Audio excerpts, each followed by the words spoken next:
I've been dealing with back, neck, and shoulder issues for a while now, and a lot of that comes from the way that I've been carrying my camera gear over the years. So I want to do a series of videos over the next few months where I kind of go through how I'm thinking about changing the way that I carry my camera equipment in various situations so that the pain becomes more manageable and I don't make things worse.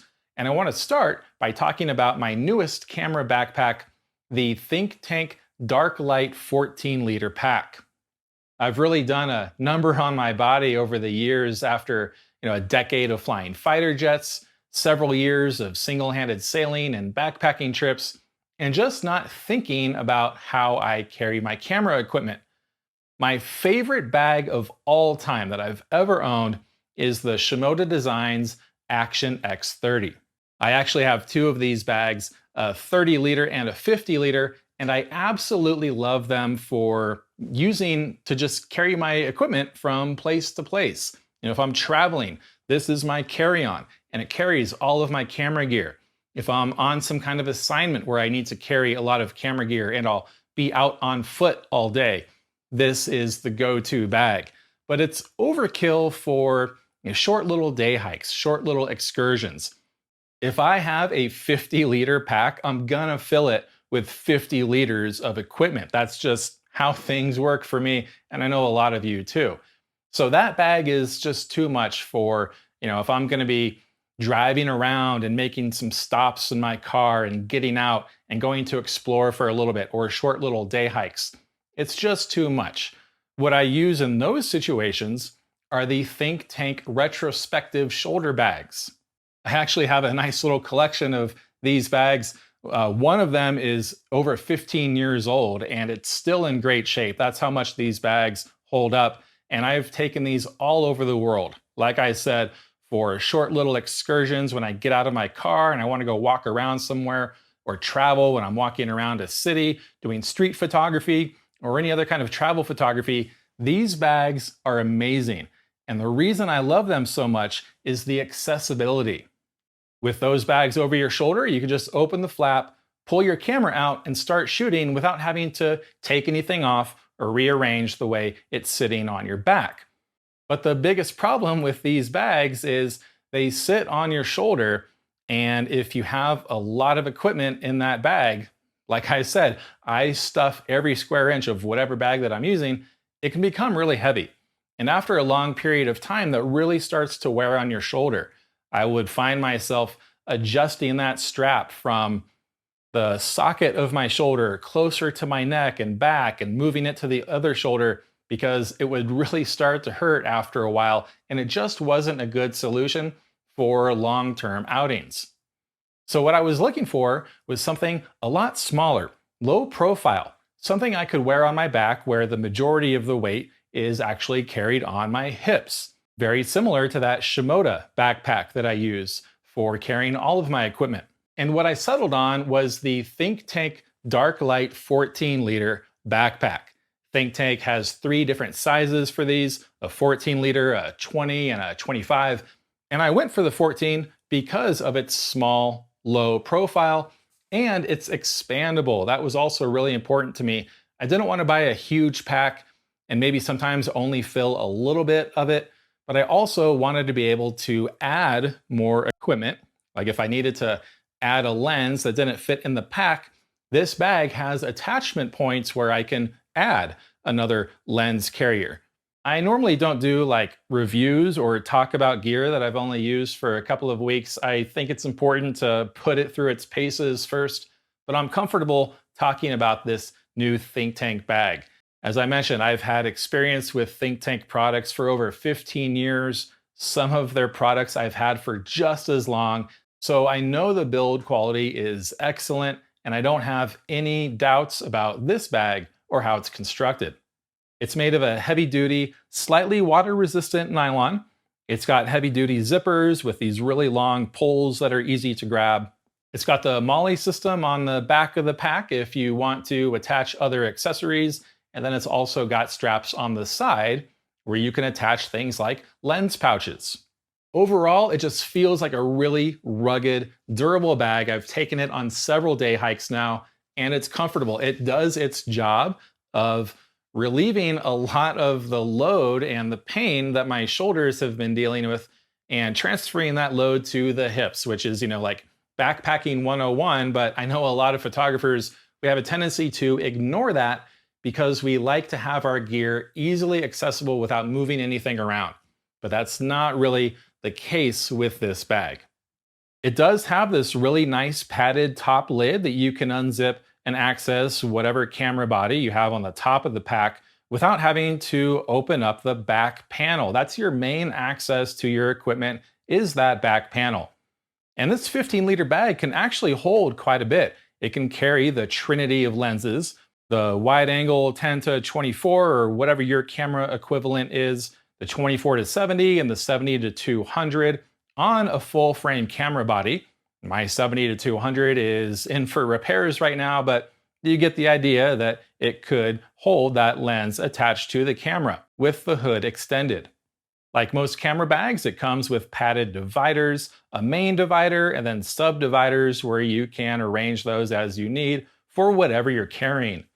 There are a lot of different configuration options here, whatever you need, whether that's one camera and 3 lenses, 2 camera bodies and a couple of lenses, a camera and a drone system. That 14-liter bag can actually carry quite a bit. Now, it doesn't have as much room for personal equipment. On that top compartment, it does have a little access panel where you can put things like your wallet, maybe a candy bar, maybe your keys, or anything else low profile. And that top panel also has those loops where you can attach accessories if you want to. On the front of the bag, where it has those MOLLE straps and the Velcro, you can open that up for a compartment where you can hold things like your wallet, more food, maybe a lightweight rain jacket. There's a zippered compartment where you can put your keys, so those are secure and won't fall out. And there is another small divided section in here. This is also where the pouch comes with a rain cover. The rain cover is actually quite large. I would have a tendency to leave this at home unless I know that it's going to rain, in which case I would probably put it in the main compartment so that I have more room for other things in that front compartment. It does have a water bottle pouch on the side. Now, this I think is a little undersized for most water bottles that a lot of us are going to carry, like the Nalgene bottles or the reusable aluminum bottles. You can't really fit it in that pocket very well, and if you do manage to jam it in there, it actually impedes into the interior compartment. So this is really only good as far as water is concerned for like the small little 1-liter bottles. One thing that you could use it for, however, is your tripod. It's a really good tripod pocket, and it has the straps above it so that you can secure that tripod. If you want a bigger pouch to carry your water, you could put some kind of water bottle holder or a lens holder on the straps on the other side and throw your Nalgene or other water bottle in there. This bag is actually quite comfortable to carry. As I mentioned, I've taken it on several day hikes, fully loaded. The waist belt is not padded, and if I were to redesign this bag, I might throw a little bit of padding on there, just like the Think Tank DarkLight series. But then again, this is a 14-liter bag, and you're going to have a hard time getting it that heavy where you need padding unless you're putting lead in the bag. I haven't had any issues with it after carrying it for several hours at a time without taking it off. I haven't had any hot spots or anything, just because it's really hard to load to get that heavy. And with your padding for your clothing, that might just be enough. It's got your standard adjustments for the shoulder straps and the waist belt and the sternum strap. The shoulder straps also have attachment loops on them if you want to attach anything to those, like sunscreen. They're also cut in a way that makes it comfortable for women to carry. A lot of camera bags aren't designed with women in mind. There's ample padding on the back with an airflow channel for ventilation. I still manage to get sweaty no matter what backpack I'm using, but it does feel comfortable against the back. And with that hip belt adjusted properly, I don't even notice any weight at all on my shoulders. The shoulder straps are just there to keep the whole thing from falling completely off of my back. And with the low profile of the bag, I can maneuver pretty easily through obstacles without this catching on anything like it happens with some of the larger backpacks. One other thing I'm not a huge fan of is the shoulder straps are so close to the zippers that you can't just take it off of your back and immediately open those zippers.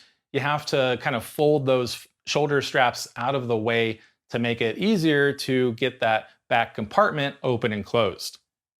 So overall, this bag does what it needs to do. Carries 1 or 2 camera bodies, a few lenses, something that you can take out on short excursions, day hikes, and have all of that weight distributed on your hips rather than your shoulders. Yes, it is a little bit extra work to get that camera out of there compared to a shoulder bag, but I kind of wish that I had made that exchange a lot sooner so that I'm not dealing with the shoulder problems that I have now. So that's just the first little new piece of equipment that I'm going to be using more and more as I try to save my body from all of the strain of carrying camera equipment. I'll be doing more. If you want to check out the Think Tank DarkLight series, you'll find the link in the description. It's probably not good for photographers who are going to be carrying heavy, huge lenses around, like 600 millimeter fast lenses. Those are going to weigh quite a bit. That may not be very comfortable on the hip belt. You may want to use a more robust camera backpack for that. But for most of us who just, again, need a few lenses and a few cameras to go out and create some pictures, the Think Tank DarkLight 14 liter is a great option. Please let me know if you have any other questions or comments about this bag, if you've used it, how you've found it out in the field. Thanks so much for watching, and I hope to see you in the next video.